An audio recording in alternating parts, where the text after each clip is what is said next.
Carlton taking on Brisbane. The Blues have snuck themselves into prime time again, and your sleeping Giants appear to be having quite the snooze. Sound asleep, and a huge discrepancy at the minute with where these two teams are at. So Brisbane look like they're trending upwards. A big win a couple of weeks ago down at the Cattery. I mean, it's very hard to look past Brisbane. Even at the line, I think I'd be tempted more by the Lions than the Blues at the minute. Brisbane playing some pretty good footy. What about the inside mids? That's where I feel we're going to get some sort of value throughout this game for Brisbane. Yeah, I feel like Lachie Neale and Hugh McCluggage are the main two, but Hugh McCluggage for so long has been an outside player. It's been the last couple of seasons where he's gone inside. This is last week. This is the centre bounce attendances. So Hugh McCluggage 27, Lachie Neale 30. I'd go as far as say Hugh McCluggage is the most important now. Our new markets, round 18, 6+ clearances. Happy to take McCluggage there. I think Dunkley's a pretty good price too to have 6+, but I do like Hugh McCluggage over 25.5 his disposal line this week. The baton has been handed over. Hugh McCluggage is the main man now. Chincotta's come into the team. You would expect Chincotta is going straight to Hugh McCluggage. So Lachie Neale, I reckon, is the one that's going to get off the chain and can be that clearance beast that we've seen him for the last 10 years of his career. Devil's advocate. Carlton, backs against the wall. There's been a lot of stuff in the media throughout the week. Can they find something within themselves against the line to at least maybe cover the 26.5 No, line? they cannot. I think it is done for Carlton. Look, I've been a big fan of them, thinking they will come back at some point. Their stats stack up, but unfortunately, they go inside forward 50 and it doesn't work out. Well, give us the multi right now. Hugh McCluggage over. You got Lachie Neale, Dane Zorko and Hugh McCluggage to get 16 plus. McCluggage is very, very popular in this one. Hopefully, it's a tight game. Probably don't expect it, though.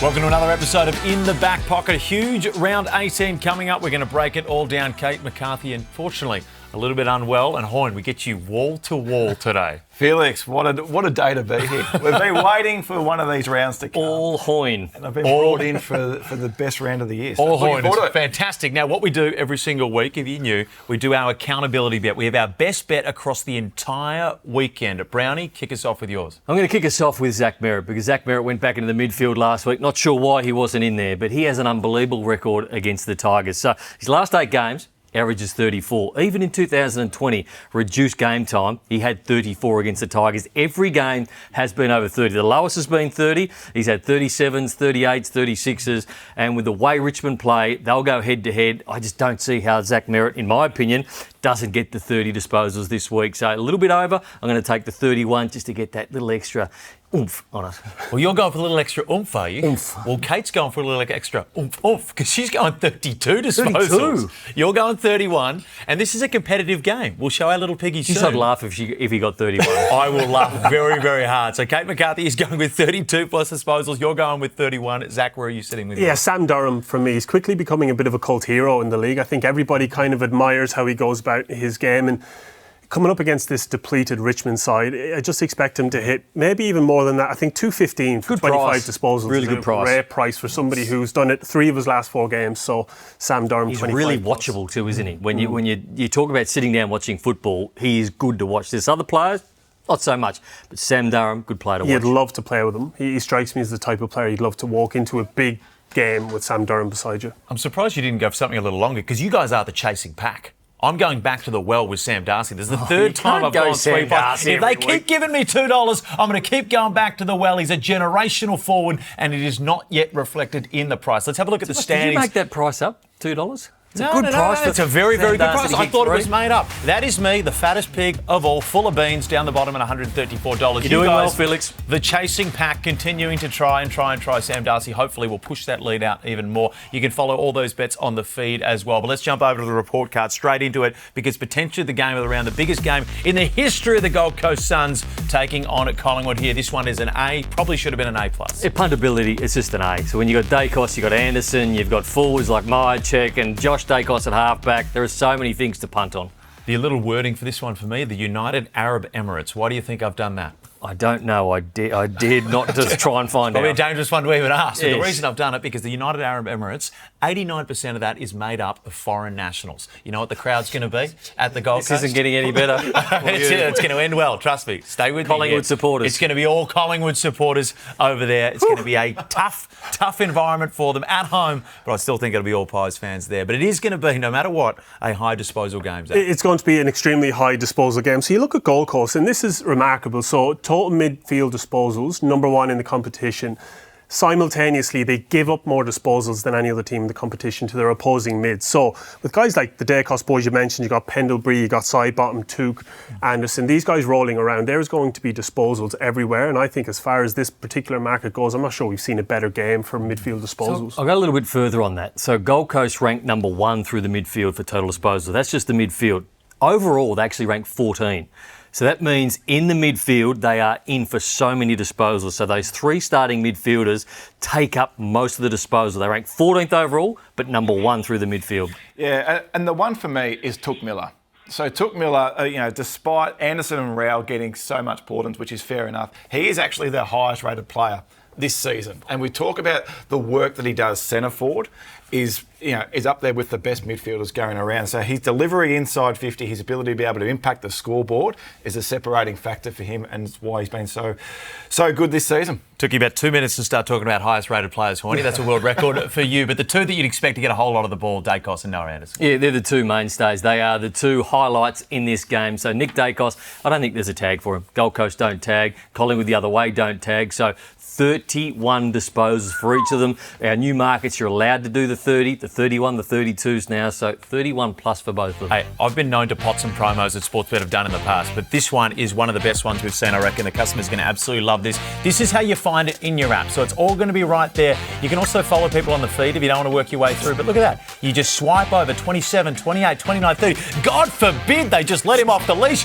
Now we're getting crazy. 35 plus, 38. It's just getting too far here. But you never know. Zach Merritt last week, a lot of people said he's going to get 32. Yep. Ended up with 40. You would have Zach Merritt had 40 last week, yeah. Some very, very good value. But last week, we brought in the Bet-Chelor, and it was so good, it was so well received that we're going back to the well. Yes, welcome back to the second edition of the Bet-Chelor. Are you surprised the second edition came up? We're still doing your Brownlow tracker, so the bar is low for segments on this show, and here is a brand new one. So the Bet-Chelor, no Kate this week, we've got Browny in. Most punted on player last week was Nick Dacos. With good reason too, because they didn't tag last week, so punters loaded up on Nick Dacos. And again this week, the Gold Coast Suns don't tag. They'll allow him to get the ball. They'll allow his brother to get the ball as well. But the most punted on player last week, 30 plus. It's a small price at $1.50, but it's a very good one to put into your same game multi. So that is a big tick for me this week. Couldn't agree more. Now, one of the new markets we've introduced is the clearance market, and we're looking at Ned Long. So Ned Long, 6+ clearances, more than capable of doing that. It is 2 stacked midfields going head to head. I'd be more inclined to look towards the disposal markets. I think there's players on both sides who can rack up the footy. So for me, I would step around Ned Long in the clearance market this week and look towards disposals. Yeah, I agree too, because when you have a high disposal game like the Gold Coast Suns are, there are less clearances to be had. Not saying that Ned Long won't get them, but I'm just not prepared to take it this week because I feel like it'll be an open, free-flowing game. Not a lot of clearances, so I'm going to go no. Excellent, and probably the best team in the competition to punt on this year has been the Bulldogs. Now we're looking at Aaron Norton, 3+ against a pretty good Adelaide defence. We know Sam Darcy is back in the side. Does he take some of his opportunities? Are you taking Norton this week? He's been in super form, hasn't he, Aaron Norton, lately? But I think Adelaide, with their 3-pronged attack, they've got 3 good tall defenders and they do it really well. So most clubs at the moment are focusing on Sam Darcy, which has allowed Norton to do what he's wanted. But I just think 3 goals is a bridge too far this week. 2 for me for Aaron Norton, so 3, way too many. I'm going to go a no. Yes, I agree with that one. And now we look at Jesse Hogan coming up against the Cats again. So we had a field day down at GMHBS 7 a few weeks ago. Kicked 7 against a young opponent in Conor O'Sullivan, I think, on that occasion. So I expect the Cats to perform a lot better in this game, but you'd have to be tempted by 4+ for Jesse Hogan again. Yeah, absolutely. And the good thing about Jesse Hogan is when he gets his opportunities, he's a very good set shot at goal, hardly misses. So it's a big yes for me. Couldn't agree more. Ed Richards, potentially the best player in the competition this year. In fact, I think statistically is the best player in the competition. It's very hard not to look at him. Most Bulldogs games, they're a high possession side anyway. I presume you're okay with Ed Richards. We hear that a lot, the best player in the competition. Do you think he is the best player in the competition? Well, I think his impact is unquestionable at this stage. Maybe not as flashy as a Bontempelli or Nick Dacos as these guys, but the underlying numbers tell you this guy is number one in the competition. And the Adelaide Crows don't tag either, so it should be a free-for-all in the midfield for both sides. And I'm a big yes for this one. 25 plus at Ed Richards. Put that into your same-game multis. And then we move over to Nazaya Wanganeen-Millera. So he's having an incredible season, was unplayable last week. He looks like he's going to get tagged this week by Campbell. So you're not asking for much, are you? 38 that would be plus. That's a good winter for me, I can tell you. He is capable of those types of numbers. I'm not sure he gets them this week, looking at a tag from Campbell. We had 43 last week, so if it's not Campbell, it is going to be James Jordan. Someone will go to him. I can't see a world where Dean Cox sits there and go, we're going to allow this guy to do what he's done all year and have 43 disposals off half-back. So happy to go under. His disposal line started at 28.5, already moved to 27.5. So the market is suggesting that they think this man... 38 plus. I'm going no for this one. That is a big ask. Well, there you have it. Thank you. And that's all for this edition of The Bet-Chelor. Good addition. Well, fantastic work there from the boys. So good it'll be back next week. Let's jump right into the multi. Brownie, where are you playing? Your best bet? Our best bet in this game is Noah Anderson, 31 plus disposals. For all the reasons I've already outlined, he's a very good player and I'm happy to back him in again. Kate's going with Tom Mitchell handballs, getting into the niche markets there. You've got to take advantage of all these new ones. Tom Mitchell, absolutely. just a lot of give and goes through the middle. Zach, where do you sit? Tuke Miller, 26, feel much better about it now that Hoyney's given it a tick of approval. I'm going with Sam Flanders for me, just pushing up the ground. I'm going 18 plus handballs, 7-5, and then the last couple of weeks, 18, 18 and 20. Just pushing up the ground, getting maybe a bit of centre bounce, getting a lot more of the footy. So we're taking the niche market. See you after Friday Night Footy.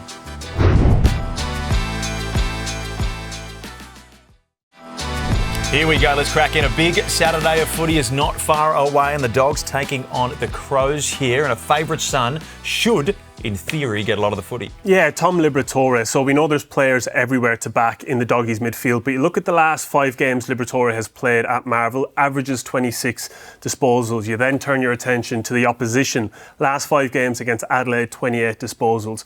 I don't think he'll get much attention. I think he's fallen down the pecking order in terms of who the opposition will go after. So I'm looking at him for at least that 25, maybe even work my way up closer to 30. Yeah, they'd probably put most of their emphasis on Bontempelli and Richard. So defensively, Adelaide really good.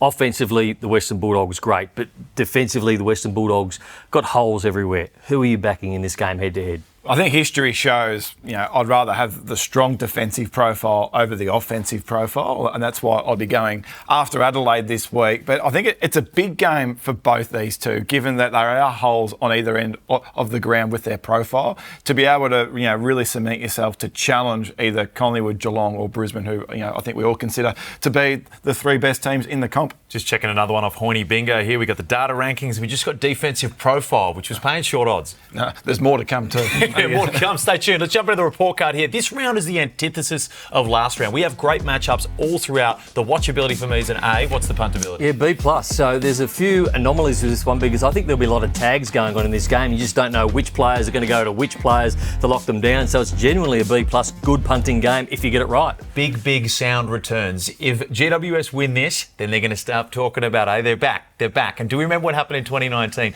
The best ever social media content in the history of the AFL was the big sound videos that went around. They were pretty good. They were hilarious. Let's jump into age profiles on the list. Yeah, just doing a little bit of work around age profiles. I was excited Hoyney was going to be on today because this is the oldest lists in round 17. And the top 4 are Collingwood, Geelong, Brisbane and Sydney. And have a look at the correlating ladder positions. First, 4th, 2nd, and the only anomaly there is Sydney. But if you had gone back last year, they would have been right up there. So they're 10th. But then you look at the youngest list, and it's no surprise that North Melbourne, West Coast and Richmond are there. The only anomaly was the Giants. They were 8th. Now, they 17th. But go back to round 7, and the Giants fielded the oldest list in round 7. So since then, the list profile's changed. A few players have gone out. Obviously, Callum Ward retired. So if you're experienced, you're meant to be pretty good. If you're young, you're really making your way in. Yeah, and I think for so long, this industry has been obsessed by youth, and it's always been seen, it's great to be young, but the reality is it's not. And, over the last 10 years, the competition on average has got a year older, and the best teams, more often than not, as you've just said there, Browny, are the older teams in the competition. So youth is not always good and experience is not always bad. And I think, you're just seeing that there with Collingwood, Brisbane and Geelong in particular. Giants have done a pretty good job, especially over the last couple of years, hanging on to players as well. They seem to like life up there and go to Western Sydney as well. So the future's bright for the Giants. Where can we get an edge in this game? So the edge is you got to know who's going to tag who, because at the moment, halfback flankers, the Giants rank number 1 at total disposals there. The Cats, they're 18th. So you'd be looking at Whitfield and you'd be looking at Lockie Ash. Now, who are they going to tag? I feel like they have to tag Whitfield. I think he's the more damaging player because he does take the kick out. So you've got O'Sheen Mullen, you've got O'Connor and you've got Atkins. The other one to tag, I think, is Finn Callahan. You spoke about him being just their most important player. I would be flabbergasted if this guy doesn't get attention from either O'Sheen Mullen or Mark O'Connor. Whoever it might be, Geelong have the luxury of being able to deploy 2 taggers at times, but you'd be shocked if this guy is not getting attention on Saturday afternoon. I'm going to take the unders on Whitfield. I'm going to take the unders on Callahan. I like it. Let's jump over to Richmond and Essendon. The Essendon fans will burn down the hangar if they drop this game. And especially with the way that Richmond's playing at the moment, as we said, a young list getting towards the end of the season, they're going to be fatigued. You would expect a big win, but the one thing we know is it's going to be a high disposal game. Yeah, so Richmond ranked 16th for giving disposals up to opposition. So when you come up against Richmond, you get a stack of the footy, and then you look who's playing against them. It's Essendon, 3rd in the competition for disposals in their midfield. Now, they've got weapons in terms of ball finders in their side. So you would expect somebody like a Zach Merritt across his entire career. He's gotten 30 plus against Richmond every time he's played against them. He's gotten 34 on average in his last 8 games. We saw him play in the midfield last week, got 40 touches. I mean, honestly, if he's playing even half-back in this game, you'd probably look at the disposal market and get pretty spicy with it. So if he's playing in the midfield, I'd be looking at Zach Merritt and I'd certainly be working my way up to that 30-plus areas. And these two teams are low down for pressure applied this year. So expect a lot of uncontested ball, expect a lot of marking in this game, which suits someone like Zach Merritt, who's able to be able to find space and get involved in that aspect of the game. This is where these markets, the pick your owns, are going to really come into their own right there, because $2.86 for 34 plus. He had 40 last week, and we're probably saying now that we expect him to be playing back in the midfield almost permanently, you could probably push towards that 37, 38, 39. God forbid, Browny. 40. Yeah, so he's obviously disposed the line is in between there at 31, so that's a pretty good starting point as well, and you're getting a little bit over even money for 32 plus disposals, so high disposal game. Richmond don't tag, they're just going head to head trying to learn they teach their players how to play the right way. So Zach Merritt, as you said, smart player, he just drops into a hole, will take a lot of uncontested marks. Happy to back Merritt. Durham, you've spoken about him, 25 plus, just a tick over $2 for that one, and the other one is Mason Redmond at half back, because Richmond still give up a lot of disposals to half-back flankers. So you've got Redmond at half-back, Ridley at half-back, getting a lot of the football as well. So it's a big Essendon fill-up. It's such an easy position to play as well, half-back, isn't it? You pretty much just fall into it. If you don't get 25, don't ask for a game next week. Don't come Monday. Freo taking on the Hawks in this one. Good day to be a defender. It is a good day to be a defender. So the last 10 weeks, these two sides have been really good at getting the ball in the general defender's hands. So they're ranked number 1 and they're ranked number 2. Who are those players to do that? Well, it's Jordan Clark, who got tagged last week, and it's Luke Ryan. Both of those players take the kickouts. And then at the Hawks, it's Jarman Impey, and the one I'm really keen on is my man Carl Amont. Now, not enough parents call their kid Carl anymore. Carl seems to have gone missing in the vernacular of calling your baby Carl. So I'm happy to take him 24 plus disposals at that $2.07 market. That's my best one out of those, but they're all viable options. And the interesting one with Amon too, Browny, is his form over the last 5 or 6 weeks hasn't been to the same level like it was for the first 10 to 12 weeks of the season. So without Weddle there, the importance of Impey, Sicily and Amon is critical to what Hawthorn are going to be able to do over this 7 weeks patch. They've got a really challenging draw to finish off the home and away season, and they need someone like an Amon to get going like he was in the first 3 months of the season. Where does Sicily sit as we go back to these champion data rankings? Because on just face value, of Italy. Yeah, just the bottom of Italy, that's right. Yeah, beautiful place as well. The food, unreal. Seafood, amazing. Where does he sit in how important he is, even at his age now, to this Hawthorn list? Remember last year, when he missed games, there was a noticeable difference. Is it still as much this year? He's not the same player that we've seen for a number of years. So, pre-injury, he was just rated inside the top 200 players. At his best, he's been a top 50 player consistently. His ball use is a separating factor for him this year. Poor this year compared to being at elite levels that we've seen him for a number of years. And I think that was because he was injured. I feel like he was injured and he wasn't able to use the ball the correct way. His body was letting him down, and he's been better since he's been back. They need him more than ever, without Weddle being there. Let's see if Brownie's ready for this one. Saturday best bets. Mason Redmond, off half-back, straight to 22 it. plus disposals. He's not a bad price, so the algorithms haven't caught back to him being up. And the last time he played against the Tigers wasn't bad. Well, Kate McCarthy, she's been on fire recently as well. She's going with Zach Merritt, 33 plus in the pick your own area as well. Where are you sitting? I've got Jezza 4+. He's kicked at least 4 and 6 of his last 7, including a 7 and 2 6s. So he's in rare form. Your mate. My bestie. What's your famous line? Your back history until history changes? Oh, you're all over it. I don't even need to say it it for anymore. me and then I'll roll into my bet. I'm a proud dad, actually. That's a good way to describe Zach Merritt, the betting around him this weekend. It certainly is. It's also a good way to describe Sam Darcy. If they're going to give me $2 again, now Adelaide, much tougher competition that he has faced in some of these other ones, but if they continue to offer $2 for 3+, I'm going to continue to take this one as well. But Hoyney, you got the most important laptop in the game, and we're about to crack it open next. Hoyney! Hoyney! Hoyney! Hoyney! Hoyney! Hoyney! Hoyney! Hoyney! Hoyney! Hoyney! Hoyney, it's time to break open your laptop. David King's laptop and your laptop are the two that people just want to get into because it's got all the info we need. Where are you kicking us off? Huge weekend of footy. I think we're all excited for this weekend. To be honest, it's probably been some poor weekends previously, but just wanted to start with an individual and just celebrate a lesser light. Celebrate? Yeah, just celebrate a lesser light down the highway. Jeez. Absolutely. We'll end some careers later on in the show, but we'll start with a positive. Tom Atkins. So what we're seeing this year with what he's doing defensively, we have not seen any player in the history of champion data, and the AFL didn't actually exist pre-champion data, so in the history of the game, we've never seen someone lay as many tackles at this stage of the season as what this guy does. So everyone talks about Smith and Holmes and the role that they have, which is obvious. They're superstars of the game. But they're not able to do it, I don't think, if this guy isn't doing the role that he's been doing now for basically, 3.5, 4 seasons. Yeah, I've said this a few times about Tom, is that if I'm heading into a big game at the MCG, a big final, he is the first name I'm putting on the team sheet. And I think most players who've played will appreciate this type of player. Doesn't often get the praise externally that he deserves. But playing alongside this guy is a treat. I think he had 10 tackles early in the second. He just went to work early against the Tigers. Just his own, because that's a pretty good statement. You played with some very, very big players. You're going out to the MCG on a grand final day. Tom Atkins is the one guy you're saying he's ready to go. Pick number 1. Bang! Pick number 1. So what happens if the opposition get pick number 2 and they take Jeremy Cameron? Yeah, then the recruitment team gets the bullet. But I would put Tom Atkins' first name down for mine. What about you famously said, and I'll tell you, we lost a lot of Adelaide viewers after you did it, that Adelaide are downhill skiers. Is that continuing?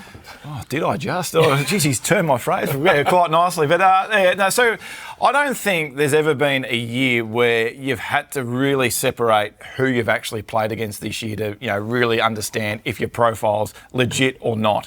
And looking at Adelaide's top record against the best teams in the competition, which we've done a fair bit throughout this season on this show, offensively, it's the worst offensive profile in the competition against the best teams. Wow. And now they come up against a team in the Bulldogs under great conditions at Marvel on Saturday with a defensive profile that the Bulldogs have that gives you a chance. We've spoken about that at length. The 5th easiest team to score against, going inside 50 against the best. So looking at the Adelaide side of things, if you can't get it done offensively this week against that profile, then there's absolute red flags for the remaining 6 home and away games into September. And then for the Dogs, if they can't start to tidy up that D50 against the best, as I said, I'll back history until history changes. The Dogs' profile is not getting it done at the end of the year. So where are you pinning the blame on the Dogs? Is it the back starting 6, or is it the mids allowing the football to go in there, or the way they're allowed to move it out of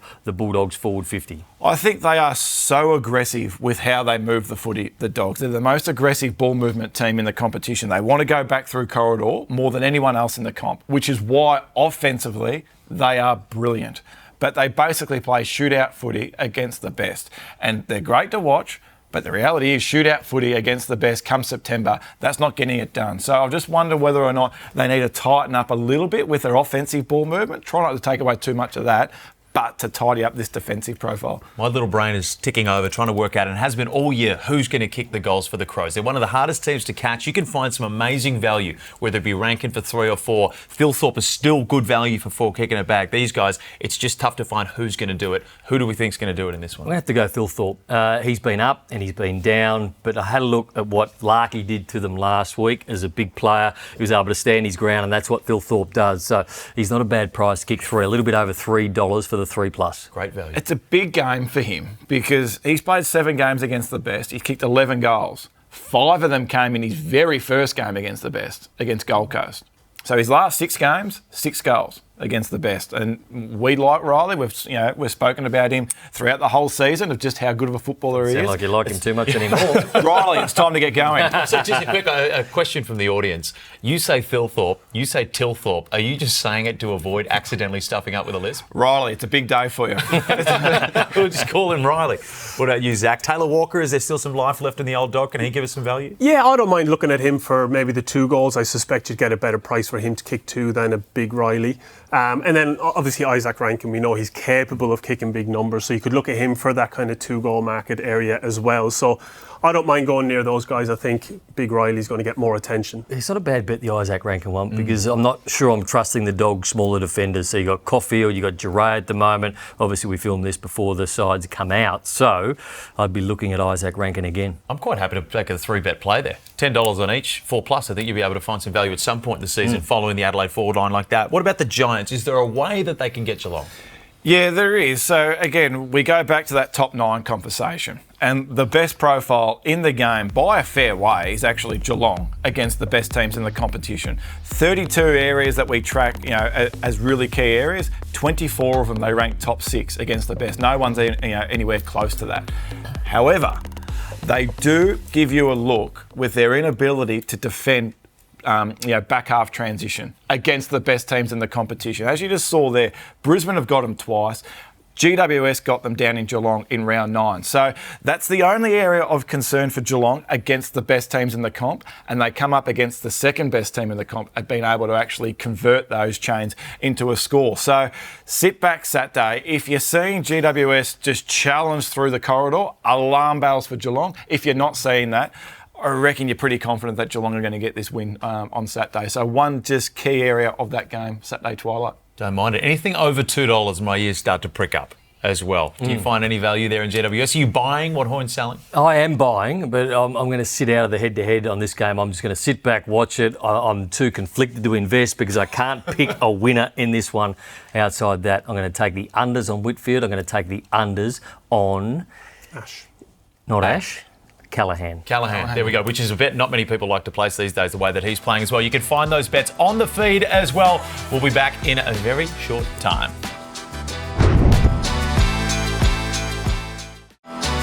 Here we go, Sunday footy. Let's crack in. North Melbourne taking on the D's. Very different lifestyles in both of these areas of the city. But tackling, you're getting into a really niche area here for us. I'm not, but the champion data gremlins are. They've fed me this one here. Ranked 18th at conceding tackles. Didn't know this was a thing, but they're ranked 18th at conceding tackles. So you're looking at the pressure bringers in the Melbourne midfield.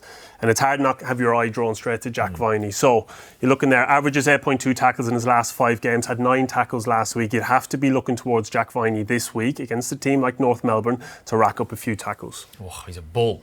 He's a bull. Have a look at Cozzy Pickett again this week in this game. I know he's been kicking a lot of goals, but for disposals, so he's been spending a lot of CBAs. So I think 80% the last 2 weeks. He's had 20 centre-bounce attendances. Sorry, 24 disposals, 25 disposals. He's a very good price again to have 20+ disposals. It's a bit of value throughout this game. I like that one with 8+ tackles as well, over $2. The Jack Viney conversation is going to be interesting on Sunday because he has at times this year gone to opposition midfielders and played that lockdown role, but without Luke Davies Uniacke this week. It'd be interesting to see whether or not there is someone in that north midfield that he could potentially go to then to be able to, contribute to those high pressure numbers that he has at times this season. Tread with caution from Daniel Hoyney there. Let's jump into the report card. Sydney taking on St Kilda. Set to be a cracking game on Sunday. The puntability for this one, Brownie? It is a B. So there's a lot of players to punt on. Errol Gordon, Isaac Heaney, Chad Warner, and then St Kilda get a lot of ball at their half-back line, but we'll speak about maybe they don't get it this week. Oh, that'd be interesting. I'm going Breaking Bad for this one.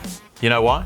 No, I Do you don't. remember what happened if we watched Breaking Bad, the TV show? Great show. First season, they hated it. They thought of not even bringing it back. And they got better and better as the seasons went on. Right. How did the Swans start this year? Pretty ordinary. Pretty Horrendous. ordinary. Yeah. And what's happening now? Well, they're starting to come good. Yeah, they're breaking good. They're breaking good. The seasons are getting better and better. The IMBD ranking is going up. Very good. But where do we find an edge, Nathan? We find an edge around Errol Gordon, and Errol Gordon's been very good. You had him as your best bet last week, and he produced for you.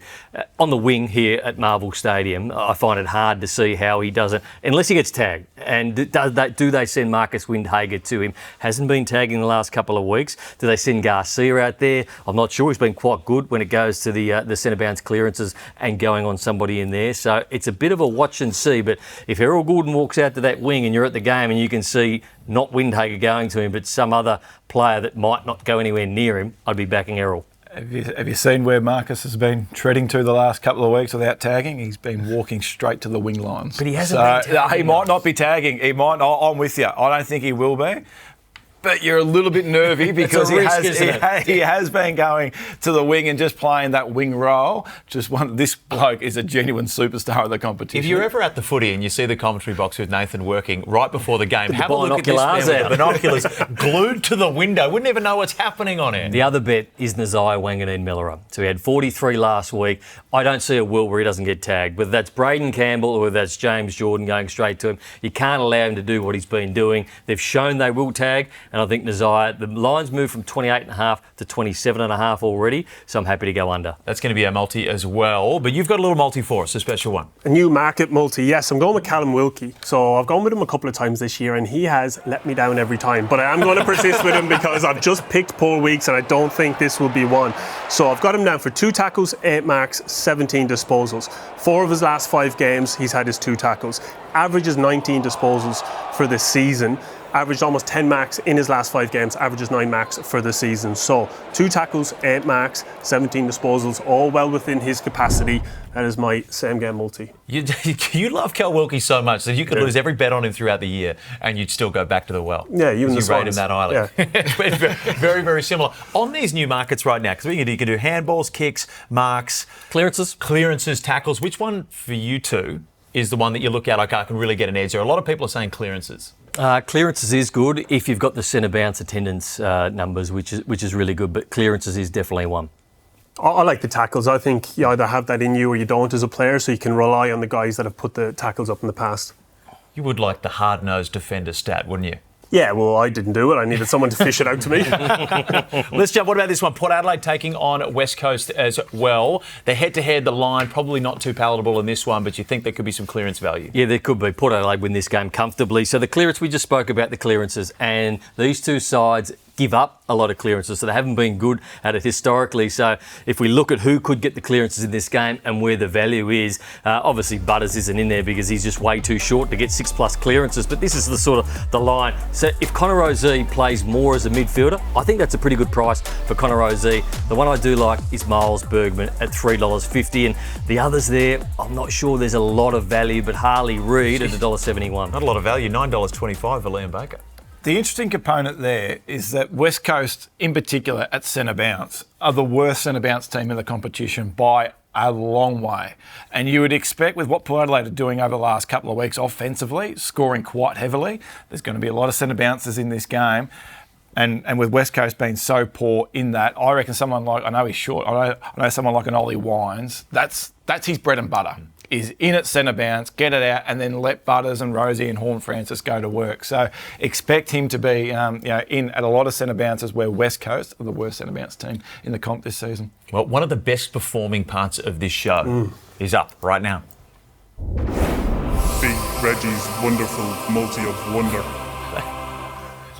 That might not be your voice. It's also not your hands. Yeah, it's getting worse, isn't it? It's getting worse and worse. Well, look, anytime you see the West Coast Eagles play, you got to look straight at the opposition key forwards. They're ranked 16th in the competition for conceding goals to key forwards. Against Port this week, we'll talk about Georgiades shortly. It doesn't stop there for the Port forward. So I'm pulling this one slightly from my playing days. So anytime we played against West Coast, they're a poor defensive 50 ground ball side. So if it hits the deck in your forward 50, your small forwards are a chance. Brings me towards somebody like a Willie Rioli to get back on the horse and maybe kick a couple of goals this week. Nazaya Wanganeen-Miller, a star of the competition, put up huge numbers last week. As Browny just said, you expect him to get tagged. Bailey Dale, Jordan Clark, both tagged by Campbell, both severely underperformed from a disposals point of view. I would expect that to be the case again this week. So how do you think James Jordan feels? He's got some new tagging competition in there. I didn't expect Braden Campbell at the start of the year. I don't think many people expect him at the start of the year to be this sort of tagging presence. Sharpen them up, though. I think James Jordan has been doing the midfielder. Braden Campbell, it's only been the last 2 weeks, it must be said, as a defensive half-forward player who can use the footy as well. Bailey Dale had 25, but 7 of those were kick-outs. He had to be moved away from half-back because he wasn't getting the footy. I don't think you're ever disappointed if you're taken off the tagging role. It's not a fun one. So that takes me to the multi. So I'm looking at Luke Parker. LDU's not playing. He's going to get a little bit more exposure to that inside game, which is his one wood. Nazaya Wanganeen-Miller, we just spoke about. I've got him going under his disposal line. Mitch Georgiades for 3, playing against this West Coast defence, and Willie Rioli for 2. I'm back in this. I like it. You hit I think this it's last good. week, didn't you? I hit Collingwood same game multi. No. The Collingwood same game. Big Reggie's just never got up. This is the first week. also- Big Reggie, I'm tipping it will get He's up. also too humble in the group chat. We don't know when one gets up. If I get $1.03 up, I'm posting in there. With the taggers, is there anyone else we can find? Something? Yeah, so there's a lot of talk about Nazaya Wanganeen-Miller, and you would have thought either Jordan or Braden Campbell are going to go to him. And a champion data favourite for years has been Jack Sinclair. And I think we can all appreciate how good of a player he is. It just allows him, I think, this week to be freed up to be that one that's going to get a lot of the handball receives that Nazaya has got over the last couple of weeks. He's been a bit down over the last couple of weeks, Jack, but I think this week with Wanganeen-Miller getting all the attention, this guy who has been a star of our competition for so long, expect him to bounce back and expect him to get a lot of the footy to be able to impact this game. Champion data. They've got their favourites. I knew it, and you just gave up. You just gave it up, Ben. Let's jump into our Sunday best bet. Start us off, Nate. So my best bet, and he's in Big Reggie's multi wonder, whatever it is, 23 plus disposals for all the reasons. Big Reggie's multiple wonder, whatever it was, he said. Kate's very keen on Mitch Georgiades here, going for the 4 goals as well. Port should be able to this doesn't follow work them on. out, these next two. That doesn't work out. well, if you're going to go the unders... Well, that's a tough one. If you're wondering how those odds got out to $69, this is right in here because we've got... Well, I've got him It still getting works, under it still 27 and a half, so he's got to land somewhere around 25. He's clearly not and have more handballing on kicks. Sunday. Yeah. Well, I think So he's going to have 22 and 5. Yeah, I've heard to get up. I've heard rumours of a hand injury. I've heard rumours of a thumb injury, so I reckon he's going to be getting that ball on foot. But he doesn't rack up too many handballs. When he does get it, a majority of the time he is He's a kicking kicker. it as well. Yeah. So there is a very real chance that Probably happens. doesn't balance out that well. Remember, you can follow everyone on the feed if you want to get those bets on there as well. But most importantly, enjoy what should be a fantastic round of footy. A lot of top 8 matchups. Enjoy.